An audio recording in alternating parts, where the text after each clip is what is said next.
So, folks, while we await some sort of outcome with the China situation, the United States has another trade deal to worry about, and that's the USMCA. Now, even though Mexico and Canada are in agreement, it still sits in Congress. So what's holding this up? I want to bring in former Commerce Department Deputy Director Chris Garcia in Mexico City, working on strengthening the trade alliance with Mexico.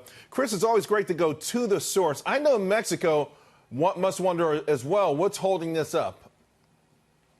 Right. So, Charles, first of all, we're on this trade delegation. Good afternoon from Mexico City with the American Council of Young Political Leaders and the U.S.-Mexico Foundation. We really sent this trade delegation down here to find out ways to strengthen the U.S.-Mexico alliance. What we found with our discussions from business leaders and government officials in Mexico is basically that there's a few issues like labor, environment that are trying to still be worked out with U.S. Congress. House Democrats are coming down on these trade delegations. But the overwhelming consensus, Charles, is that there's more to gain from the passage of USMCA than by reopening the text. Right now, we think that the U.S. economy is strong, but we see that Mexico's GDP growth has slowed a little bit. USMCA and that ratification by the United States is really going to provide a boost for not just the U.S. economy, but also the Mexican economy. So everybody wins, and that's why they think that now is the time to pass it. Well, and to that point, when you say everyone wins, this really is chock full of things that Democrats have traditionally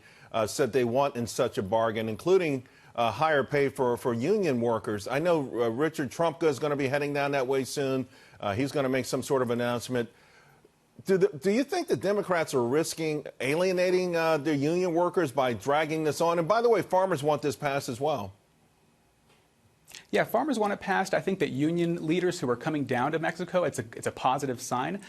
Most of these outstanding issues can be worked out with side letters and agreements after the fact. But really what we're seeing here is it's not just that the trade the agreement between the United States, Mexico, and Canada is going to bring us closer together, but really the president's commitment to strengthening that alliance is going to bring us closer together. We've seen significant movement from the president to make sure we have a U.S. ambassador. We just had our U.S. ambassador confirmed, which is a great sign. The state of U.S.-Mexico relations is very strong.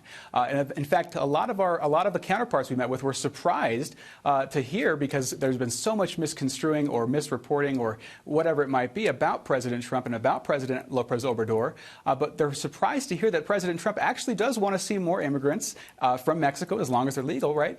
Because they're hardworking, smart, and they're ambitious. They want to achieve the American dream. And so that's what we want to see more of. So there's more that we gain by growing this alliance and by getting closer to Mexico. And Chris, I think that's going to be a very positive, let me jump in here because we've got just 30 seconds. But if they sign this deal, does this also help President Trump and give him more leverage with respect to the negotiations with China? Yeah, absolutely. And there's one big outcome that I saw, or one of the deliverables that I saw, is that we have many individuals in the business community in Mexico that prefer, and the government of Mexico prefers, U.S. investment in Mexico rather than Chinese investment. And so once we have this regional alliance built out, then we'll be able to tackle China with a much stronger platform. Right. But really, this has been a very positive trip, and the future is bright for the United States and Mexico, and I'm looking forward to seeing more of it. Well, thanks for bringing it to us, Chris. We appreciate it. Thanks a lot.